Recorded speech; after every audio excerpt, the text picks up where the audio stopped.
Welcome to Breaking Barriers. You know your path. We know the obstacles, and we can teach you how to tear them down. And now your host, CEO and founder of Adapting Social, John Vigero. Welcome back to Breaking Barriers, guys. I am super excited. There are so many people out there right now that are going through depression or anxiety. I mean, it's at an all-time high. It's absolutely insane. And today I have Nikita with me from the Psychedelic Parents, and I'm so excited to have you here. Thank you so much for being here. Thank you for having me today. Absolutely. And so the world, again, we've been seeing this a lot where people are more depressed and anxious than ever. And I'm seeing so much people get pushed onto drugs. Yes. You know, they're pushed onto like all these different types of, products that are there, and that you know better, obviously, the titles and stuff. You said SSRIs and things like that. Yep. But there's so many different products that they're being put on and drugs are being put on that are like addictive and keep them on it. And you said it right before we started the podcast, which is great, where you're like, there's no long-term play though. Yes. So once you get off it, you're back into that previous state of like depression or anxiety. Yep.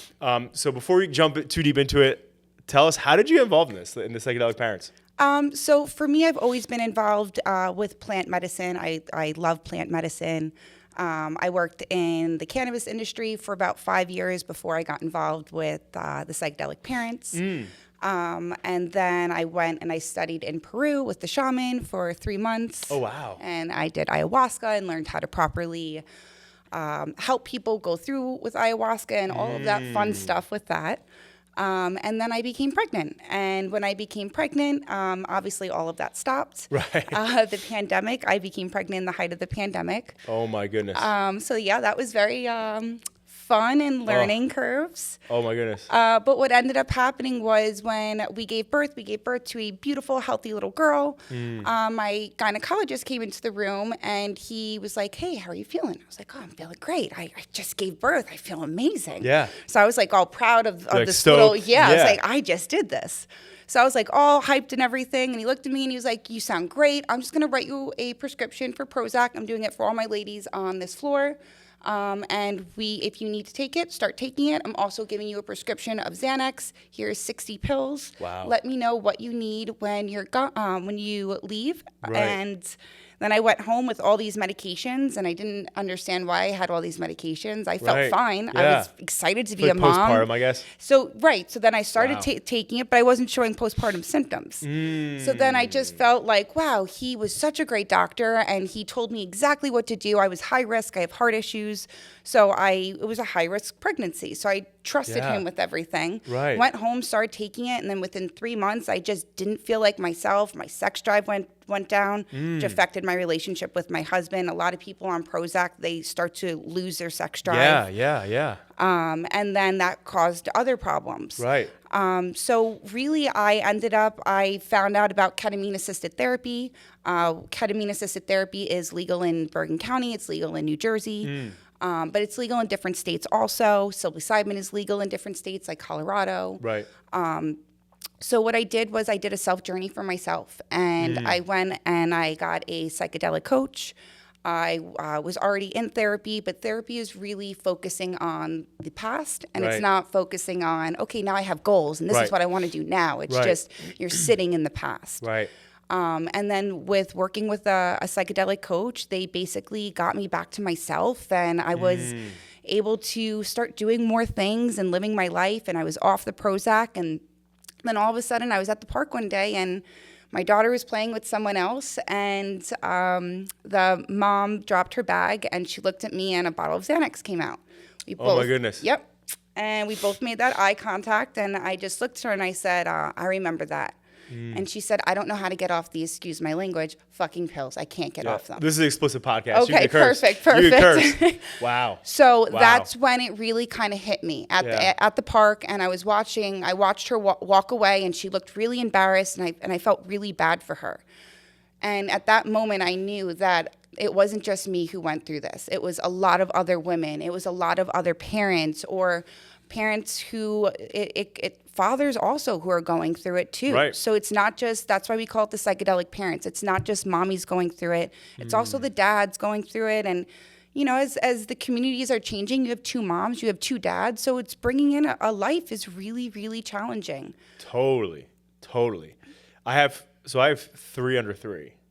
Wow. So I have twins. Yeah. So shout out to my wife. Yeah. But we have twin 1-year-olds, like 1.5-year-olds, and then we have a 2.5-year-old. Okay.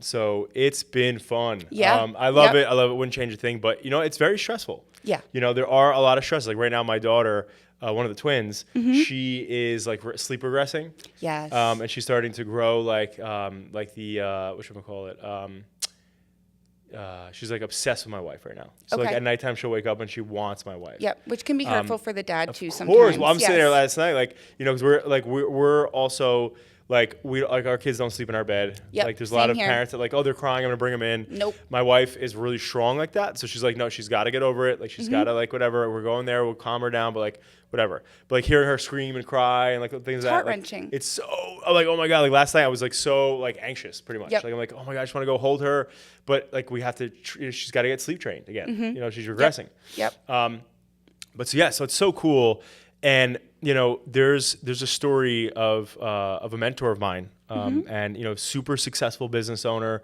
You know, he exited his business for over $1 billion, and you know, and wound up like I think it was like 7 years ago.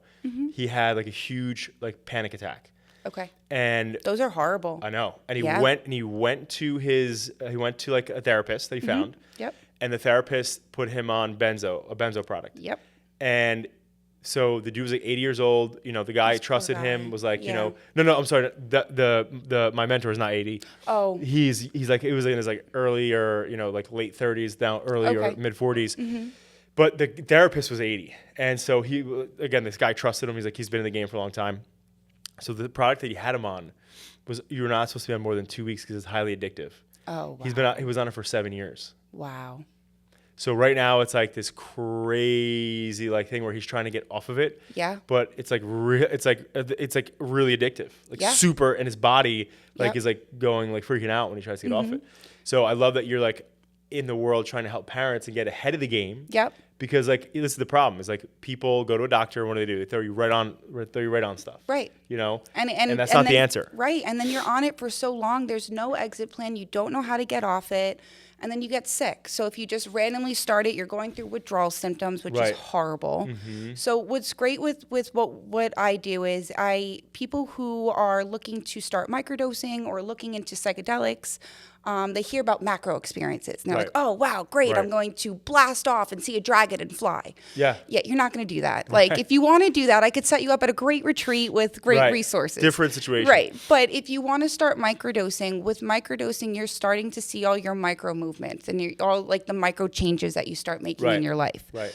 So you're able to start living in the present. You're able to start having that pause. If your kid's right there and they're doing the mommy, mommy, mommy, mommy, mommy, instead of snapping, you're able to take that deep breath in and then say, yes. Yeah. You How know, can I help you? Right. So sometimes it allows us to be present, but it also gives us that moment to pause Right. and to be in Have more patience. right. Right. But also I work with a lot of fathers, and with the fathers, some of the fathers I work with are holding down 2-3 jobs. And so for them, they're like, listen, I can't feel like I need to feel like myself. Right. So with a microdose, it's really important to understand it's a subperceptional level. That means it is so small. A true microdose is between 0.1 to 0.3. Right. That means you're not going to be seeing colors. You're not going to be going anywhere. Right. You are here. You are present. Right. But you will be more focused. You will be calm. You will be able to multitask. So it's great with people with ADHD. So there's a lot of different ways that the microdosing can just help you. And then if you are coming and you're lost in a certain area, working with a woman who wants to speak with her higher power. She's had a very, Yep. very traumatic childhood. So for her, she's ready. She's done 2 microdosing programs. She's ready to start speaking with her higher power, which is amazing. Right. So now for her, she doesn't want to go to a traditional ceremony setting because she's scared, but she feels comfortable doing it with me. Yeah. So Which then- makes sense. Yep. That would be me. I'm such a bitch with this stuff. Yeah. And like in general, yep. you know what I mean? Like, but so like, I love that though, because like you're like, I think that's like the massive benefit to working with you is that like you have that level of comfort where you're like, you can like go and make sure they're good. And like, Yep. you know, instead of like having to be at a ceremony or having to like do it yourself or something. Right. And what's You know? great is they could choose with my macro experiences. Do you want it at your house or do you want it at my house? My house, I actually have a whole room where it's designated for that. It's soundproof. It has sound bars in it. It has for the types of music. It's close to outside. So you could go. I have a beautiful backyard. So you could go, Get some especially fresh air. Right. And with psilocybin especially, it's very grounding and you want to be in nature. It comes Yeah. from the earth. Right. So if you could get your shoes off and just stand in the grass for a little bit, it really makes a difference. That's awesome. And you're able to connect. A macro experience lasts 5-6 hours, but one of the recent one I just did, it was really cool because afterwards, she's a 65-year-old woman. Right. Wow. Yep. So That's amazing. Yep. She has 6 kids, 4 grandkids. So she came, she did it at my house, and after she was just walking around and she was just in such a Feel like lighter. better headspace. Yeah. And then her husband called me the next day. They had a great conversation that night, Right. where it wasn't where they were in the ceremony, where they were separated from each other, and they were able to talk about they're having trouble with one of their kids. They were able to try to find a solution for that Right. child. So Wow. they came together after her macro and were able to find a solution for their son, and now so cool. they found that solution. So That's it's so cool. It's beautiful. I love that. And real quick, so how can people engage with you? So like, you know, talk about where they can find you and how they can engage with you. Yep. So I have the Psychedelic Parents on Instagram. I'm on LinkedIn, Nikita Lavallie. Also on my website, it's thepsychedelicparents.com. And you can go on the bottom, you can see all the areas to link with me and to connect.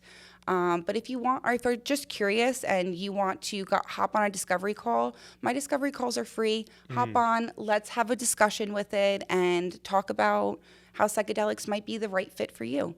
I love it. And I think one of the things that people, like I said, so right before we started the podcast, I was sharing how like my uncle, he was bipolar and he just got a job change, insurance change, and they like couldn't be on his medication. And he's always like typically like kind of like a grumpy dude, like, you know, like Rob knows him. And, you know, like not really a social dude. Like if like there's family parties, like he rarely comes. And anyway, so he couldn't get his normal medicine. Somebody put him on or told him about microdosing. Yep. Started doing it. This guy is like, I've never seen this dude so thrilled. Yeah. Like he's like legitimately like living like his best life right now. He's in the best moods. He's like so fun to be around. Like I'm like, who the fuck is this guy? Like, where have you been? I love because he's always been cool when he opens up and like he's out. Like he's a funny guy. Yep. But he's normally always like pretty cranky. Yep. But now it's just the complete opposite. Like this guy, and it's funny because like he's heavy on Facebook. So like you see him like he's like riding his motorcycle, going live here. Like, what's up, guys? Have a great fucking Monday. Like loving it. But you'll see too, like within the psychedelic community, people are just they're happy. They're generally happy, and it's not that fake happy. They're Right. happy. They're going over. They're hugging each other.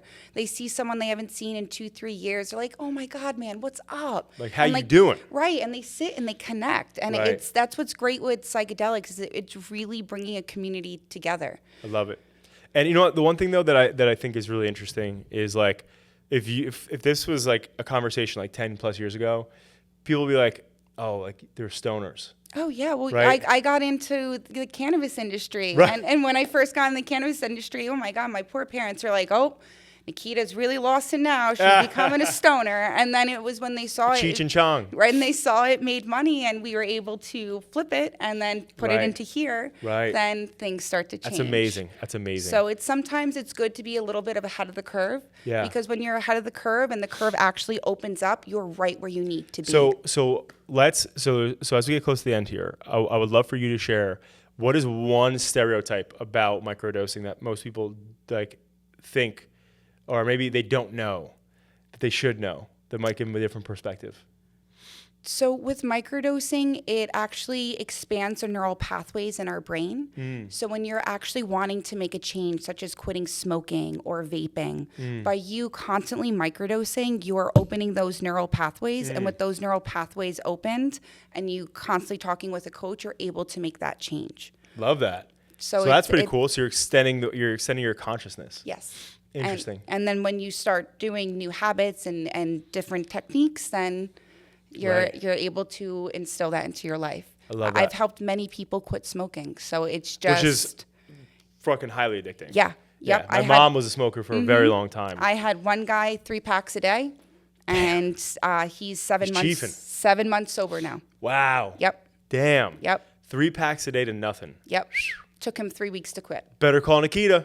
That should be your help. phrase. Better call Nikita. Here to help. All right. And so obviously you shared the Instagram, the website, and stuff like that. But when you think about like you have one child still? Yes. So when you think about, what's your daughter's name? Avery Rose. Avery Rose. Love that. So when you think about Avery Rose, like now obviously you being a business owner and doing what you do, giving back and helping, like trying to help people's mental health in their state, which is awesome. Like how do you want to be remembered by Avery Rose? Like, again, when you're long gone, like when she's in a room, somebody's like, what was your mom like? I want her to say my mom broke the barriers. My mom, when everyone said that, oh, you shouldn't be, when everyone said, oh, you know what, that field sounds a little weird, my mom went and did it and found her little niche in it and was successful with it. Boom, let's go. I love that. So that's amazing. Guys, everybody listening in, definitely go give Psychedelic Parents a follow. I think you should have your own podcast, actually. You really should. We could talk about that. But anyway, give her a follow, Psychedelic Parents, and obviously if you Google Psychedelic Parents and look up Nikita, you'll find her. But super awesome having you on the podcast. Thank you so much for having me. I'm super excited to follow the journey and see the impact you continue to make in these parents' lives. Thank you. And I do appreciate you, like, not just, because it's evident that there's so much more that the mother undergoes having a child before, during, and after. Oh, yes. Like, women are super fucking heroes. Like, there's no question about it. Like, my wife, my mother, like, I look at all women, including yourself, as, like, complete superhuman. Like, the stuff your body can do is bananas. It's crazy. It breaks my brain. Yep. But I love that you are not forgetting about the fathers, because even though obviously, like, we're not delivering a baby and whatever else, like, I'll never forget, like, when I would go around asking advice of other, like, fathers. Hey, like, how can I best support my wife? Like, blah, blah. And they're like, dude, you're never going to feel so helpless. Yes. Like, you can't do anything. Like, there's nothing you can do. Like, you're just there. Like, you're like supporting, but like, besides you breaking your back on the weird couch in the corner, right? Like, there's nothing you could do. But I appreciate it, because I know a lot of men out there are going through their own stuff, whether it's, just trying to be the best provider, or working multiple jobs, working hard, wanting to be the best father they can be, and there's a lot. Or as the kids are getting older, then it's different struggles, different things that the kids say different to you. levels, right? Like we were just talking about earlier, like my daughter, like now she, like, no joke, when I tell you, Nikita, my wife literally, I think it was like 2 weeks ago.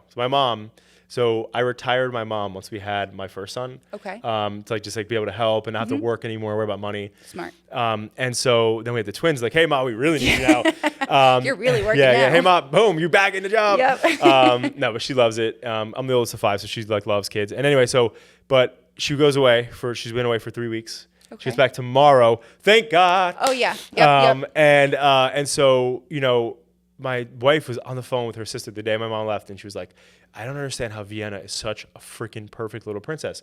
Like, any food we make, she eats everything. She uses her fork. Like, she's like, she sleeps so well. She's never crying.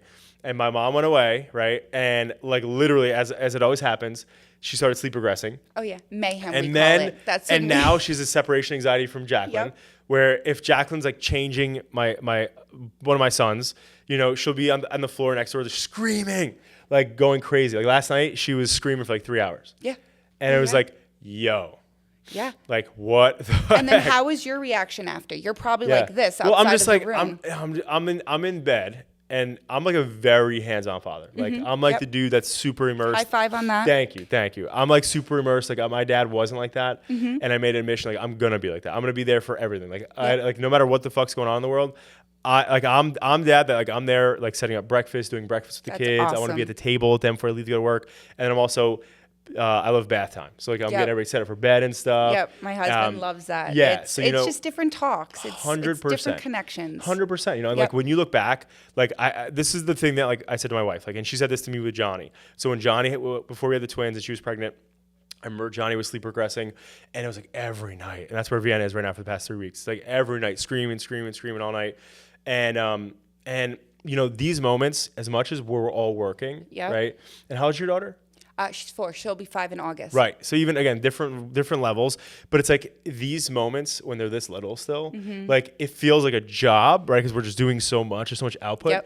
But like in the retrospect, like it's really for us because we don't get this time back. And like when our kids are old, like when they're like, you know, like even our age, when they're like freaking like 30s plus, it's like we're gonna look back and be like, damn, I wish they were little again. Yeah. And so like, no matter what, we're living in that prime time, like 4 or 5 years old under. That's why even with coming out here today, I brought my daughter and husband, and it was like, let's have a beach day. Mommy's doing something for work, but we are still gonna go and play and make a day of it. I freaking love that. That's so amazing. Integration, right? Yep. And I think the one thing though too, I don't know. So tell me what you think about this framework. So I had anxiety, well, you know, active, but like my whole life, my parents had turbulence growing up. And so I have anxiety disorder, right? Okay. And for a majority of my life. Okay. I'm a holistic mother effer. So like I never like took any sort of medicine or drugs. And I've always like worked on it myself. And so I forgot what I was getting to with that, dang it. So where was I leading there? Brain fart. You had a lot of anxiety, you know, it's from a lot with your parents. Yeah. What the hell was I going with that? So anyway, let me just start rambling. It'll probably come back. But so anyway, so I had that and I was always super holistic and, you know, oh, there we go. So I always, like, I'm a big personal development junkie. Yeah. And so there's one day I'm sitting there, I'm thinking, I'm like, how interesting would it be like every day I'm waking up, right? And I'm like, I had just done something that day where I set myself up for success. So I joke around with myself. I'm like, all right, I'm going to do the work today so that tomorrow John will be like, yo, past John fucks. Yep. Like, you got this done for me. Yep.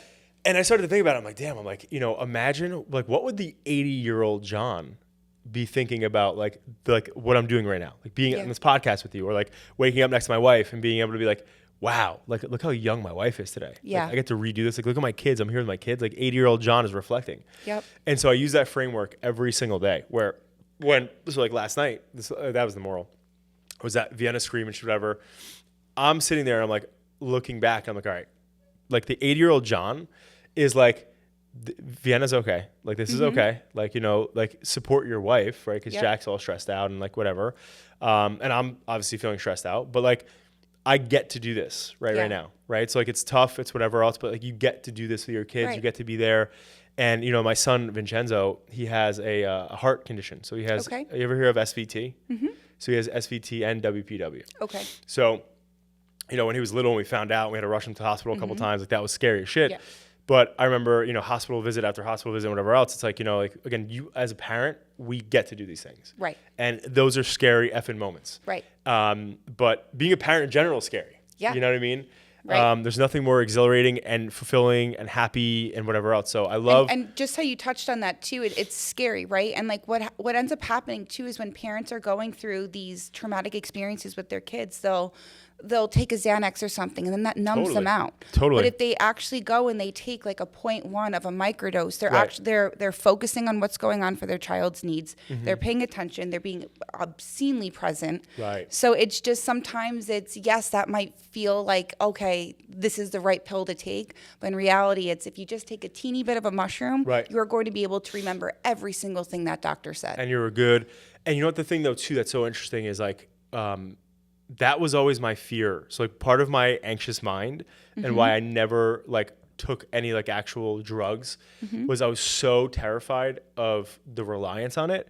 But secondly, and probably actually first, was it being a blanket. Yes. Like I don't like the thought of something being like temporary, like that, where it's like, okay, like, well, that's where the integration work comes in. Exactly. So that's where it's where you start working with the coach, and where it's like then you have your goals and let's keep so exactly. And I meant more so like the Xanax stuff, like like with Xanax and these other medications, it was one of those things where it's like my head always went to this. I'd be like, all right, what if I'm on vacation, right? And I forgot my fucking Xanax. Yeah. Right? Like that, oh my God, I have a fucking panic attack because I forgot my Xanax and I'm in Mexico or something. Yep. It's like, no, like, you know, like you, like John, figure it out. But I love that because, you know, when you have somebody who's like a coach and somebody who can mentor you and help you, you know, get you on that track, that feels like you're being guided. Yes. Right? And what is anxiety? The fear of the unknown, right?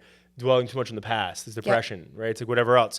So it's like when you have somebody who's helping you look forward and shine the bright in front of you, the light in front of you, not back at you. Right. And sometimes we take 2 steps ahead and 3 steps back, and it's Totally. okay. And it's always nice when you have someone there behind you with a calm voice going, you got this, you got this. We all fall. Right. Put Part a of the Band-Aid game. on. It's part of the game. Yep. Let's try again. I love it. Well, Yep. Nikita, this was awesome. Thank you so One more much. time, plug yourself. Where can they find you? You could find me at psychedelicparents.com. My Instagram handle is Psychedelic Parents. I'm on LinkedIn as Nikita Lavallie, and I'm on a platform called BYOU and as Nikita Lavallie as well. Boom. Nikita, you're the best. Thank you so so much for much. being here, guys. Go give Nikita a follow. And again, we are halfway through the year, which is absolutely bananas. I always tell everybody, you know, again, you have to focus on what you're trying to achieve this year, your goals, what you're after. And this marks the halfway point of 2025. Like we're literally halfway through. So again, if you're not achieving the revenue you want to achieve, you're not achieving the, you know, health goals you're trying to achieve, relationship goals, whatever you're after this year, this is the time to take the audit and start to get the F after it. It's upsetting how much people look at their lives at a yearly glance. And most people don't ever achieve the goals that they're after. Yes. And you don't do that when you're not focused and you don't create the plan. So super quickly, I just want to, again, go through the steps. I got this from Tony Robbins when I was in his platinum group back in the day. And, you know, he says most people don't achieve their goals because the framework to achieving their goals and how they do it is not put out in the written plans or in your mind, right? So like if you have goals, I'll give you a quick example. If I'm like, hey, I want to lose 10 pounds, my goals have to be, all right, I want to lose 10 pounds. Then it's going to be the why. And you're writing this all down. Why do I want to lose 10 pounds? Like, what does it mean to me? Like, how's it going to help my life? You got to fuel this to your mind and your subconscious. And then the third is going to be the step. How am I going to achieve this? What's my actual schedule? Like, am I going to like wake up in the morning at 6 a.m., go to the gym? Am I going to like, what's my diet going to be? Like, how am I going to be eating? And then the very last is your by when. Giving yourself a deadline. When am I going to achieve this 10 pounds by? Boom. And honestly, I went to this UPW like 10 years ago, and it's changed. That framework has changed everything for my goal setting. Another thing is also don't overshoot. Before I had this whole thing, like some people like, again, it's good to aim for the stars, right? But like be realistic. Because if you set goals way too high and you don't achieve them, what are you doing? You're kind of like making yourself discouraged. So if you set goals that are achievable and you say, perfect example, right? Like if you're like, hey, I want to lose 10 pounds or I want to, you know, whatever. I'm going to go to the gym, you know, twice a week, right? Instead of saying I'm going to the gym 5 days a week, every day I'm going to go there, whatever else, and you know that you're normally not that person, that's way too ambitious, right? And you're setting yourself up for failure. So anyway, halfway point, audit your goals, and guys, get the fuck after it. You're in charge of your life. And guys, go give Nikita a follow, go check out. And if you know any parents, we all know parents, we're going through the ringer, going through some real shit. Again, if you think that somebody could benefit from this, put them in front of Nikita so that she can help them.